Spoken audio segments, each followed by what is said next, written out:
This, my friends, is all new for 2026, ang Kawasaki Ninja ZX-10R. At sa video na to, alamin natin lahat ng dapat nyong malaman sa poging-poging 1000cc superbike ng Kawi.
In 2026, in-update ng Kawasaki ang superbike flagship nila at eto na, sa wakas, nasa harap na natin. Anong mga nabago, isa-isay natin. Pero bago yan, dumako muna tayo sa makina. Alam niyo kung tutusin, walang malaking pagbabago sa makina. Technically, same engine pa din to ng Gen 6 na ZX-10R. Pero dahil sa higpit ng emission regulation ngayon, kinailangan nilang sacrifice ang power ng nakilala natin sa ZX-10R. Gumagamit ng 998cc displacement, liquid-cooled 4-stroke 4 valves double overhead cam na may sipa ng 190 horsepower at 11,500 RPM. So yeah, wala na siya sa 200 club ng mga liter bikes. When it comes to torque, meron siyang peak power ng 112 Nm at 11,300 RPM. Fuel tank capacity, 17 liters, still the same. May bigat na 210 kilograms. Pumigat dito siya ng 4 kilo o para sa Gen 6 na ZX-10R. So, power to weight ratio, medyo lumayo na ako para sa dati. At for 2026, mabibili nyo ang ZX-10R for 1,029,000 pesos. Right in front of you guys is the ZX-10 in classic Kawasaki lime green na may accent ng blue. Sa ngayon, ito pa lang ang kulay na available. Isang kulay kasi per year ZX-10R eh. Kung gusto nyo na ibang kulay, baka sa susunod na taon pa yun. Dumako muna tayo sa styling ng bagong ZX-10. Napansin ko sa design niya, halos lahat ng pagbabago dito sa front end. Mula tayo dito sa harap. Saan natin yung motor para mas ma-appreciate natin yung bagong muka. So for 2026, ito po ang malaking pagbabago sa itsura niya. Yung dating headlight na singket, sakto meron akong ZX-10R doon. Pakita ko sa inyo. Ito yung Gen 6. Ito yung personal kong motor. Ganito ang itsura ng lumang ZX-10R. Wala kasi akong susi, so hindi ko mabuksan yung headlight. Nilagyan ko lang ng winglet guys, pero just imagine, tanggalin nyo yan. Ganun po ang itsura niya. Medyo maliit ang headlight. Para siyang Gundam. Then intake niya nasa gitna. Ngayong 2026, ganito na. Nagkaroon siya ng bagong LED projector headlight. At ayan, ganyan yung itsura niya. Actually, yung itsura ng headlight niya, halos parehas yung itsura niya sa bagong ZX-6R. Pero isa pang pinagmamalaki ng bagong 10R, yung bagong winglet na nilagay sa kanya. Lime green signature color ng Kawi, then blue winglets. Hindi ganun kalaki yung winglet na nilagay sa kanya. Ganyan yung itsura niya. Sa side, ganyan po. Sa likod, sa baba, at buong kawaling sa harap. Bago pa lang ilabas ang bagong itsura ng 10R, na-expect ko na maglalagay sila ng winglet. Kasi 10R na lang walang winglet nun eh. Yamaha R1M, nagkaroon ng winglet. Gixxer, nagkaroon ng winglet. Fireblade, nagkaroon ng winglet. So, yeah, ito ang pinakahuli, ang 10R. As per Kawasaki, itong bagong winglet niya, meron kayong approximately 25% downforce para mas maganda ang front end feel kapag papasok na sa corner. So, dahil din sa bagong design ng headlight, iniba rin nila ang position ng ram air intake. Inangat nila. Dati kasi nasa gitna eh. Ngayon, inangat nila. Ayan na. Then, blue sticker sa taas na may sharp na white sticker sa paligid. Also, for the windshield, same windshield to. So, kung magkakabit kayo ng aftermarket, ganun pa rin to katulad ng Gen 6. GP windshield, mataas yung itsura. Nice. For the mirrors, di nala binago. Naka-integrated pa rin ang LED turning light. Nasa mirror siya, which is ang ganda tignan para sa akin. Hindi siya nakalawit sa fairing. Mas prefer ko yung ganitong klaseng design. Tako lang sa inyo yung itsura niya. Pag liliko tayo sa kanan. Ayan. Ganda, no? Tsaka nang titiklop to eh. Pag mag-register kayo, ayan ganyan. O kaya, sisingit kayo sa mga traffic, alam nyong tatamaan to, tiklopin nyo lang. Then, balik nyo. So this, my friends, is your all-new front end for 2026. Let me know in the comment section kung ano mas prefer nyo. Yung bago o yung luma. Tsura ng tangke, ganun pa rin, hindi nila binago. Alam nyo, isa sa paborito kong styling ng 10R yung tangke. Kasi malaya ako nag-grip yung mga legs ko sa design ng tangke niya. Malapad kasi yung itsura ng tangke. So kapag nasa race rack tayo, papasok tayo sa corner, madali ko na iyayakap yung mga legs ko dito. As stock, meron po siyang kasamang tank pads. Yun nga lang, wala pa siyang kasamang tank grips. May Kawasaki logo dito sa gilid. Then sa baba, may sticker ng blue and white. So pakita ko lang sa inyo tong badge niya sa gilid. Ano siya nakasulat dito? Made in Japan, dito sa bandang harapan ng chassis. Speaking of chassis, for the frame, gumagamit ng aluminum perimeter. May ZX sticker dito sa side. Blue winglet, then blue accents hanggang doon sa may tangke. Para siyang hiniwa. Then, ninja stickers dito sa baba. Sa side, ayan, ganyan ang itsura niya. Bagong design for 2026. Yung dati kasi yung Gen 6, butas tong part na to eh. Dito binago nila yung design. Ginawa nilang black yung plastic dito. Then, dinagtong nila sa part na to. Ayan.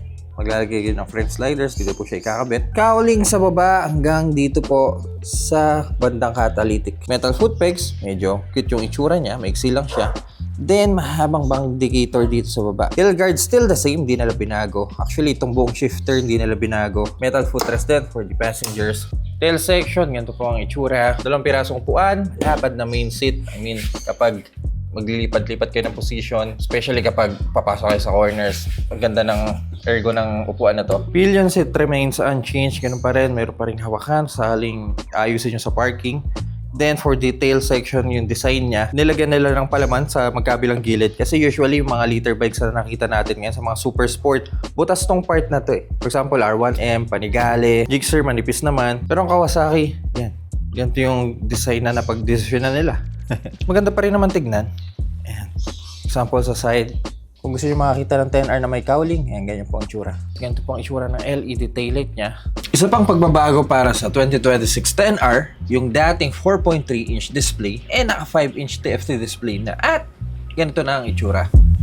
Teka, tanggalin lang natin ang plastic para malinaw ang display. Yan. So, mas malaki na ang display nyo dito. Clock sa upper right, round tachometer, sporty tachometer, gear indicator, speedometer, riding modes also, tech and features, makikita nyo dito sa part na to. Odometer, fuel gauge, and I think this is the current fuel consumption. Pag pindot natin ang down button, dito natin makita ang average fuel consumption. Range, kung ilan na lang ang tatakbo ng natitirang gasolina ng motor nyo. Average speed, total time, battery voltage, and yun. Sa taas naman ang ating trip A meter, trip B, maximum lean angle nyo sa kanan at kaliwa. Pakita dyan sa part na yan. At yun lang. For the settings, ito na, punta tayo sa settings. Yan. Pisahan natin sa pinakauna.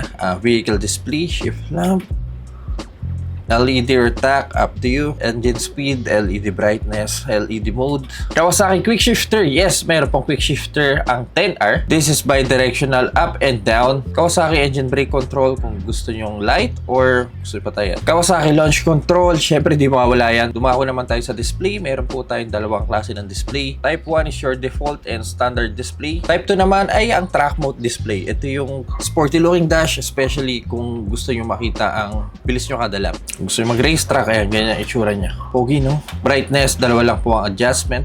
Background, keep natin sa auto. For the date and clock, yan, dito nyo pwedeng adjust. Service, hindi na natin gagalawin to. Bluetooth, pwede nyo i-connect ang display ng 10R nyo with the use of Radiology app. Ito ang app ng Kawasaki. Also, for the new 10R, meron na siyang turn-by-turn navigation na kung saan integrated na sa display ng motor nyo. So, hindi nyo na kailangan pang maglagay ng mga aftermarket accessories para lang mag-navigate yung mga pupuntahan nyo. For the riding modes, meron po tayong 4 na riding modes. Road mode to yung standard mode. Sport mode, ito gagamitin nyo yung full potential ng bike. And ray mode, ito ililimit nyo yung power sa pinakamababa pero ilalagay niya sa pinakamataas ang traction control para maganda traction ng mga gulong nyo kahit basa ang kalsada. At rider mode sa pinakamababa. Cockpit ng ZX-10R kapag nakasakay ka na sa kanya, ganito ang view natin. Meron tayong kasamang all-in steering damper as stock para ma-prevent ang tank slab in high speed at para ma-stabilize ang steering natin. Triple clamp, I think hindi nagbago, ganun pa rin. Pansin ko lang para sa bagong ZX-10R, ginawa nilang silver yung steering damper. Dati kasi black to eh. Sa right handlebar, ganun pa rin, di nila binago yung mga styling ng mga switch nila. This slide na ignition switch at kill switch. Also ito yung select button. Magamit din ng ride by wire ang bagong ZX-10R.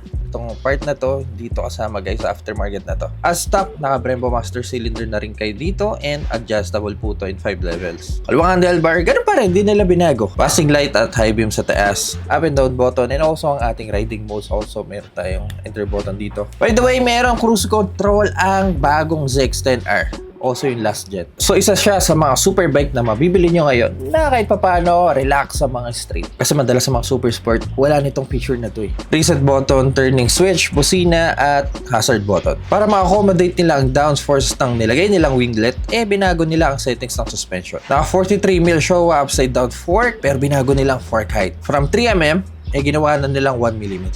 By the way guys, adjustable po ang preload nito, rebound, and compression. Binago din nila ang swing arm pivot, tinas nila ng 2mm. Also, bago na din ang linkage. So, yun. Dahil sa bagong winglet, ginalaw nilang suspension. Also, naka-Showa horizontal back link ang suspension natin dito sa likod. Adjustable ang preload and rebound. So, kailangan nyo ng extra tools para magawa yun. For the exhaust, ganoon pa rin. Naka-mount pa rin sa gilid. Ang laki, no? Parang basuka. Tsaka ang gusto ko sa 10R, yung headers nila. Titanium yung ginamit nila. Naka-dual sa may floating 330mm disc na may 4-piston Brembo M50 calipers. Pero sa rear, naka-single piston Nissin calipers. And may ABS din, of course. 17 inches alloy wheel, harap at likod. Ganun pa rin. 3 spokes pa rin ang design. May malapad na 190/55 dito sa rear. Pero pagdating sa stock tire, binago na nila. Nag-upgrade sila actually. Yung dating Bridgestone Batlux RS11, RS12 na ang ginagamit nila for 2026. Mas maganda, mas makapit. And ganito yung itsura ng tread niya. At sa harap, naka 120/70. At dahil pamilyar na tayo sa bagong 10R, subukan na natin to sa daan para na sa unang upo. Pinakabagong Kawasaki ZX-10R. Nakita rin tayo. Green tapos may accent ng blue and white. Ano masasabi niya sa itsura niya? Tapos dito sa harap may bagong winglet. Nagkakamukha na sila, no? 4R, 6R, tapos 10R. Okay mga YouTube guys, hindi natin papatagalin pa. Unang upo sa bagong 10R. Ay. Okay. Seat height ng bike is 825mm. Mas bumaba po siya ng 10mm kumpara sa Gen 6 10R dahil sa mga bagong settings na ginawa nila. I am 6 flat with 34 inches inseam at ganito, tsura ko sa 10R. Kapansin-pansin ba ang pagbabago ng seat height para sa akin? Oo. Mas bumaba siya kumpara sa motor ko na nasa garahe. Riding stance natin kapag na-under na. Ayan ganyan. Laki ng tangke. Ito gusto ko sa 10R. Kakapit natin. Ganda oh. Gusto natin yung bagong dash. 5-inch TFT display. Parang mas nakayuko siya, no? Anyway, ang ganda. Linis tignan. Different layout pero same settings, same functions ang meron dito sa bagong 10R. Start na natin. Stock exhaust. Ang bait pa ng tunog. Di ako sanay sa ganitong klaseng 10R. Parinig sa inyo.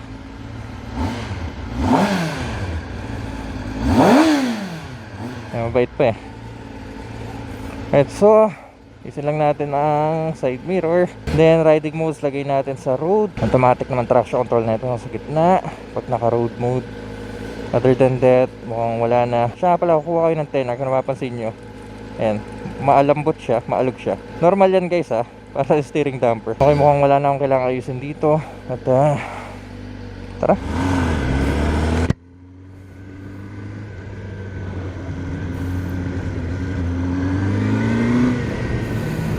2026 Kawasaki ZX-10R. Bago ako magdadaldal, so lang sabihin sa inyo na owner din po ako ng ZX-10R pero Gen 6. So kahit papano may share ko sa inyo yung mga pakiramdam at kung ano yung mga naiba. For the handlebar, ganun pa rin, wide pa rin.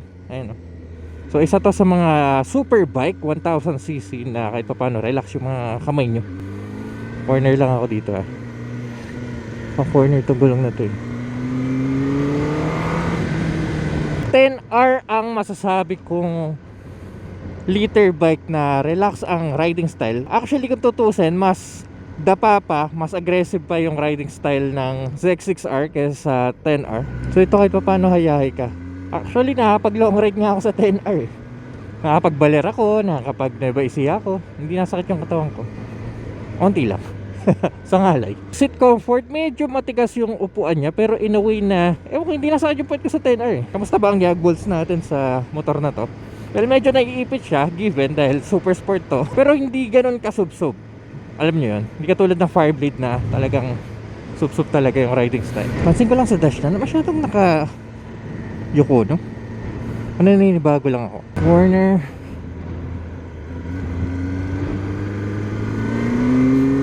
Sarap talaga sa likuan ng 10R. Kumbaga kung gusto mo ma-enjoy best in both worlds, gusto mong tambay lang, gusto mong mag-track day, tamang gala lang kung saan, ito ang super bike na para sa inyo.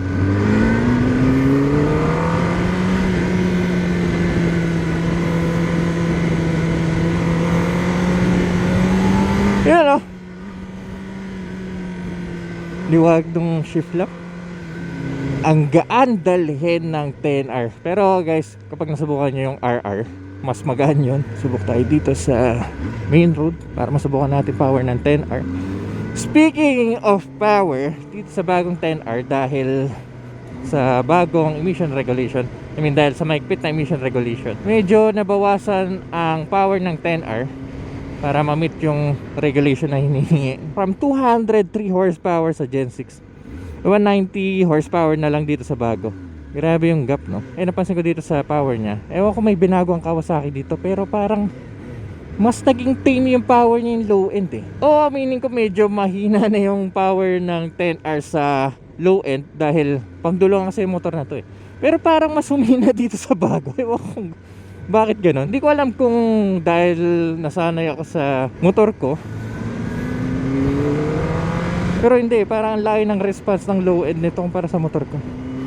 Pero guys yung response ng throttle natin, battery smooth, sobrang, alam nyo yun, sobrang lambot. Yun nga lang guys, kailangan nyo pang maghintay ng ilang segundo bago nyo pa ma-reach yung power na gusto nyo. Pero dahil nga sinabi ko sa inyo kanina, pang duluhan ang 10R, 6,000 RPM, dun lalabas ang saya ng motor na to. Punta tayo sa favorite spot para masubukan natin power ng bagong 10R.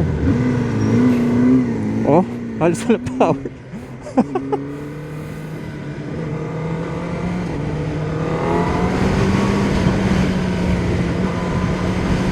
Ayan na, medyo lumuluwag na, gumigit na yung RPM natin, lumalabas na yung saya. Saka pala guys, meron tayong quick shifter up and down, napakalambot. Shift, gusto ko yung response, hindi delay, hindi malamya, masarap sa feeling.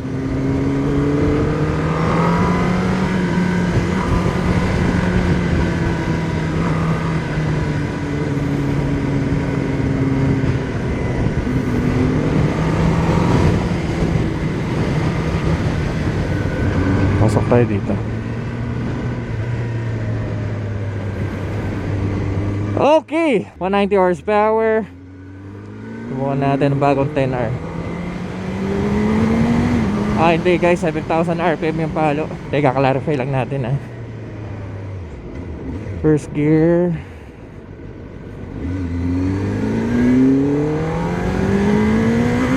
$7,000 RPM. Doon lumalabas yung saya sa 7,000 RPM.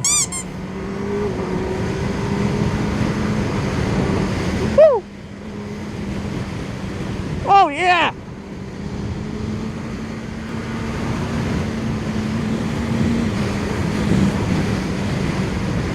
Ganda ng GP windshield. Tsaka pala meron tayong cruise control. Saling nasa expressway kayo, ayaw niyang pumiga. Ayan siya. Madali lang, pindutin nyo lang to, tapos set nyo lang yung button sa baba, maglalak na siya. Para mapatay yung cruise control, either mag-brake lang kayo sa harapan o foot brake, or off nyo yung cruise control. Kapag nag-throttle kayo, bibilis kayo pero babalik lang siya kung saan nyo sinet.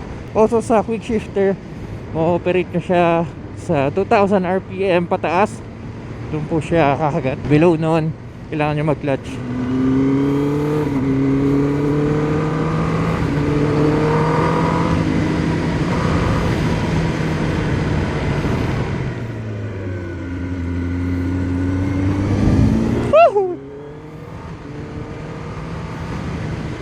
Sa mga nagsasabi na yung winglet na yan, design lang yan, pamorma lang yan. Of course, kung mabagal kayo, walang downforce yung motor nyo. Pero once na in high speed, doon na tutukod yung hangin.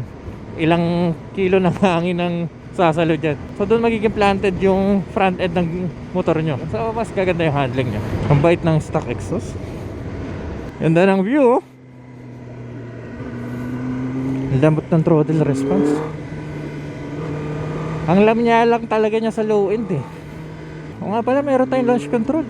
Ay, subukan natin dito. Maluwag sa part na to. Hindi ko alam kung ganun pa rin ba yung configuration para ma-enable natin o binago nila. Subukan ko lang guys ha. Pag di kumana, eh binago nila.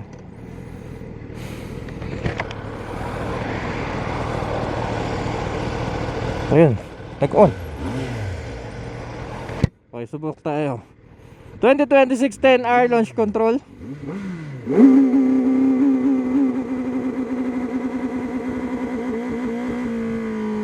Grabe, nagwawala yung motor ng launch control. Pagsapan naman natin yung presyo niya, 1,024,000 or 25,000. Basta ganon. Naalala ko yung 10R ko 2023, nabili ko yun for 995. For 2026 may 30,000 increase. May mga binago na rin kayo sila, so para sa akin sakto lang. Actually, isa ang 10R sa affordable superbike na mabibili nyo ngayon sa 1,000 category. Well, syempre hindi murang 1 million. Pero kung ikukumpara mo sa R1M, magkano? 1.8. Fireblade 1.7. Gixxer, nakalimutan ko ng Gixxer, magkano ba? 1.2. Hayabusa 1.2 rin ata. Panigale 2 million. S1 1.8 yung base. Kawasaki 1 million lang. Pero kasi guys, may dalawang variant to. Ito kasi yung single R, medyo street focus na liter bike, super bike. At meron pang Z10RR. Yun yung talagang pang WSBK. Ewan ko magkano yun, wala pang sinasabing presyo. Pero anyway, Z10R para sa akin yung presyo niya saktong-sakto lang para sa ligaya, yung adrenaline na mabibigay niya. O sa pogi kasi yung bike eh. Fuel consumption ng bike, kumusumo po tayo ng 12.1 km per liter. Hindi na ako nanibago doon. Yun din ang consumption ko sa motor ko. Medyo malakas pero kasi yung saya nga na maibibigay niya. O sa naka 1,000cc kasi kayo, then super bike pa. So okay lang yun. Tsaka pala may fuel gauge na tayo, nakikita nyo na. Yung dati kasi wala eh, sa 10R ko wala eh. Mukhang 5 years ulit bago nila baguhin ang mukha ng 10R. Bago natin tapusin ang video na to, big shoutout to Emil and Cesar. Dahil sa kanila ay nasubukan natin ang bagong 10R. Siya nga pala guys, if ever gusto nyong i-rent ang 10R, ang bagong 10R, i-follow at message nyo lang ang Lab Trip Motocar Rentals. Located to sa Taguig. Also may mga big bikes sila na pwede nyo pagpilian kung anong gusto nyo. Adventure, sport bike, naked. At pwede nyo i-rent to. Bagong 10R pwede nyo i-rent. Pambira. Hindi ko lang alam kung magkano and yung mga regulations nila, kung ilang kilometro ang pwedeng itakbo, kung ano man.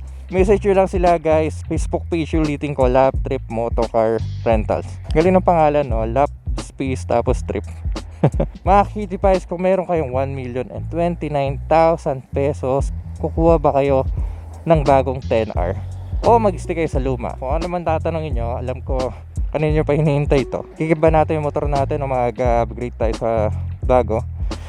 Yan ay sasagutin ko next content, kaya abangan nyo. Doon i-full comparison kung dalawa. At doon sabihin ko rin kung bibili ba tayo nito. Pero kung kayo ang tatanungin, keep natin yung sapal tayo nito. Let me know in the comment section down below.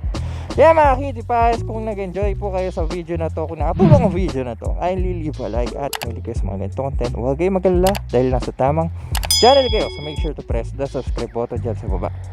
Dito lang muna tayo at magagabi na. See you po sa next content.